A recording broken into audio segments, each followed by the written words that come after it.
दोस्तों welcome to money stocks. तो इस वीडियो के अंदर मल्टीपल स्टॉक्स के बारे में हम लोग बात करेंगे, लेकिन सबसे पहले हम लोग बात करने वाले हैं रिलायंस के बारे में।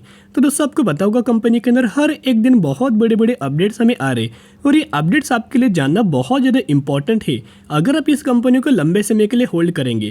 क्योंकि बेसिकली अगर आप देखोगे जो भी लोग लंबे समय के लिए अंदर रिलायंस के अंदर होल्ड नहीं करेगा वो बहुत ज़्यादा आने वाले समय के अंदर वो लोग पछताने वाले हैं। बड़ा मौका दोस्तों आप ये मिस कर दोगे।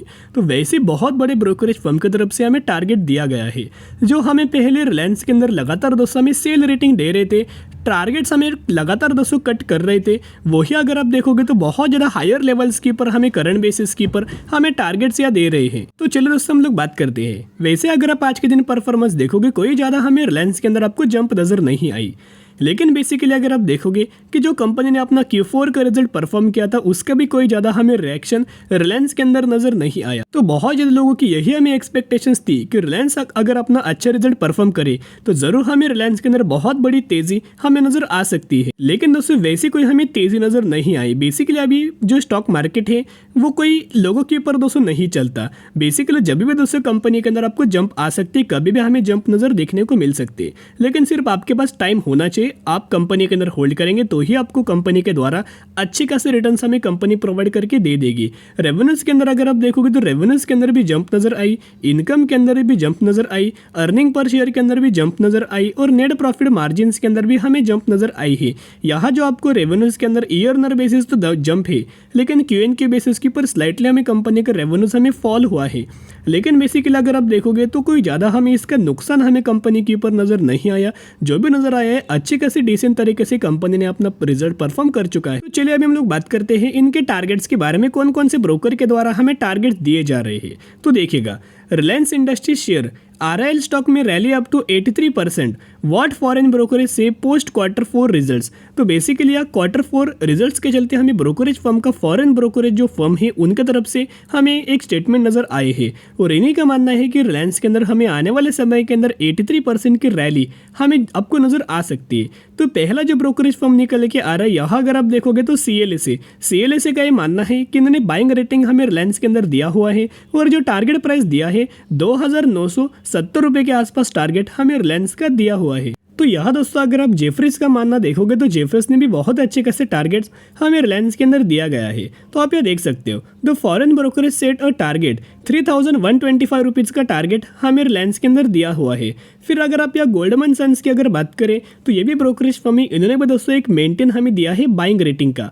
तो यहाँ इनका अगर आप बाइंग रिकमेंडेशन देखोगे तो इनका ये मानना है कि अगर रिलायंस डाउन साइड अगर आता है तो कितने % का डाउन हमें रिलायंस नजर आ सकता है 2,065 रुपीज़ के आसपास। बियर केस के अंदर अगर मार्केट बियर केस के अंदर चला गया, बियर मार्केट हुआ तो हमें रिलायंस 2065 के अंदर आ सकता है। लेकिन दोस्तों ये मार्केट कभी भी दोस्तों इस रेंज के अंदर नहीं आने वाला, क्योंकि करंट बेसिस के ऊपर मार्केट के ऊपर वैसे कोई नेगेटिविटी सेंटिमेंट्स हमें नजर नहीं आ रहे। तो रिलायंस के अंदर भी चांस नजर आ रहे हैं कि अपसाइड इनका ये मानना है कि जो बुल केस के अंदर किस तरह से रिलायंस परफॉर्म कर सकता है। तो बुल केस के अंदर इनका मानना है कि हमें रिलायंस के अंदर 83% की अपसाइड रैली आ सकती है और टारगेट प्राइस 4,300 रुपये के आसपास टारगेट प्राइस हमें करंटली दिया हुआ है। फिर अगर आप CLSA का टारगेट प्राइस देखोगे 2,970 रुपये के आसपास टारगेट प्राइस दिया है और CLSA की तरफ से भी एक बाइंग रिकमेंडेशन हमें रिलायंस के अंदर दोस्तों दी है। तो जिसके चलते अगर आप देखोगे बहुत ज़्यादा अच्छा खासा ब्रोकर की तरफ से हमें रिलायंस के अंदर टारगेट दिया है और करंट बेसिस के ऊपर कंपनी के अंदर उतना तो कोई हमें इम्पैक्ट नज़र नहीं आया जितना हमें इम्पैक्ट नज़र आने वाला था। तो लंबे समय के लिए कभी भी रिलायंस के अंदर ह्यूज अमाउंट ऑफ तेजी, ह्यूज अमाउंट ऑफ ब्रेकआउट हमें नजर आ सकता है और इस रैली को कभी भी आप पकड़ नहीं पाओगे। तो जब भी कंपनी कंसोलिडेशन फेज के अंदर बिलोंग करती है, गिरावट के अंदर मिलती है, तभी दोस्तों एक बड़ा बाइंग अपॉर्चुनिटीज हमें बन जाते हैं और करंटली कंपनी वही रेंज के अंदर चल रही है। तो बहुत बड़ी बाइंग हमें करंट बेसिस के ऊपर दोस्तों आपको करनी चाहिए, क्योंकि आपको बाद में रिलायंस के अंदर मौका नहीं मिलने वाला। क्योंकि पिछले 1 सालों का अगर आप रिलायंस का परफॉर्मेंस देखोगे तो ऑलमोस्ट हमें 1 साल में कंपनी ने 15% के आसपास गिरावट के अंदर करंटली रिलायंस ट्रेड कर रही है। लेकिन जब भी हमें मार्केट के अंदर गिरावट हुआ है, रिलायंस के अंदर भी दोस्तों गिरावट हुई है। तो यहाँ अगर आप देखोगे 2008 में जब हमें रिसेशन आया था मार्केट के ऊपर, पूरा मार्केट पूरा तबाह हो चुका था, गिर चुका था, तब हमें रिलायंस के अंदर ऑलमोस्ट हमें 60% की गिरावट हमें नजर आ चुकी थी। लेकिन जिन लोगों ने 60% की गिरावट के अंदर दोस्तों पेशेंस रख के अगर आपने होल्ड किया होगा तो ही आपको आने वाले सालों में करंट बेसिस के ऊपर बहुत अच्छा कंपनी ने बड़ी वेल्थ हमें शेयर होल्डर्स को बना के दिया हुआ है। लेकिन सिर्फ आपको यार टाइम लगने वाला है। जो स्टॉक मार्केट है वो टाइम टेकिंग प्रोसेस है, तो कोई शॉर्टकट से दोस्तों इस स्टॉक मार्केट के अंदर आप पैसा बिल्कुल भी कमा नहीं सकते। और रिसेंटली भी अगर आप देखोगे 2020 में जब हमें मार्केट गिरा था 2020 में कोविड के चलते, तो रिलायंस ऑलमोस्ट 35% की गिरावट हुआ था। और 35% की गिरावट के बाद अगर आप देखोगे करेक्शन की अगर आप बात देखोगे तो ह्यूज अमाउंट ऑफ रिकवरी हमें रिलायंस के अंदर नजर आई। तो करंट बेसिस के ऊपर जितना हमें रिलायंस के अंदर गिरावट हो रही है वो एक बाइंग अपॉर्चुनिटीज हमें बन रही है।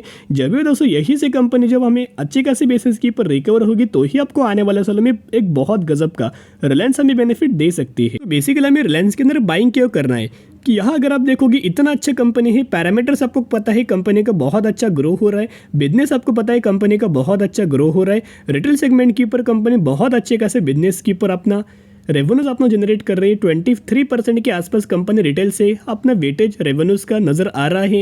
As company oil to chemical segments के अंदर भी बहुत अच्छा परफॉर्म कर रही है, लेकिन रिलायंस गिर रहा है। इस तरह से अगर कोई भी कंपनी आपको मिले तो ये अपॉर्चुनिटीज आपको कभी भी दोस्तों मिस नहीं करना। यही प्राइस रेंज के अंदर कंपनी को उठाओ और लंबे समय के लिए होल्ड करना, बाइंग करना और लंबे समय के लिए होल्ड करना।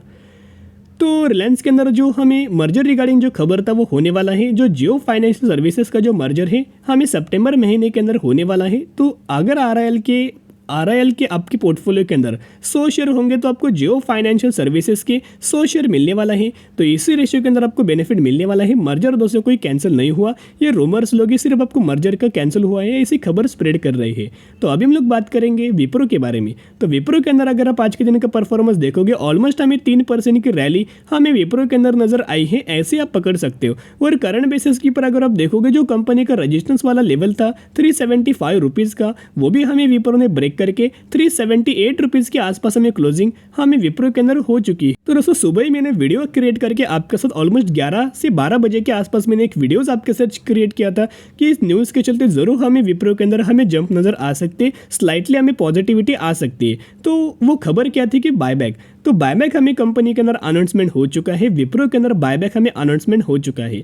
और जो बायबैक का जो कंसिडरेशन होने वाला है 27 अप्रैल के दिन ही होने वाला है, जहां कंपनी का 27 अप्रैल के दिन Q4 का रिजल्ट्स आने वाला है, Q4 का नतीजा आने वाला है। अब ये जो बायबैक हमें जो नजर आने वाला है वो ओपन मार्केट बायबैक होगा या फिर टेंडर बायबैक होगा, वो आने वाले समय के ही अंदर दोस्तों आपको पता लगने वाला है। अगर ये बायबैक ओपन मार्केट बायबैक हुआ तो ओपन मार्केट बायबैक के अंदर दोस्तों बेसिकली होता क्या है कि हमें बिल्कुल भी दोस्तों चांस नहीं मिलता या फिर आपको लॉस ये बायबैक सक्सेसफुल नहीं होता। लेकिन जो टेंडर वाला बायबैक होता है उसके अंदर दोस्तों बेसिकली क्या होता है, कंपनी के अंदर भी आने वाले समय के अंदर हमें धीरे धीरे करके जंप नजर आते हैं, खुद प्रमोटर्स खुद कंपनी के शेयर्स हमें बाइंग करते हैं, तो ये बायबैक बहुत ज़्यादा सक्सेसफुल हमें हो जाता है।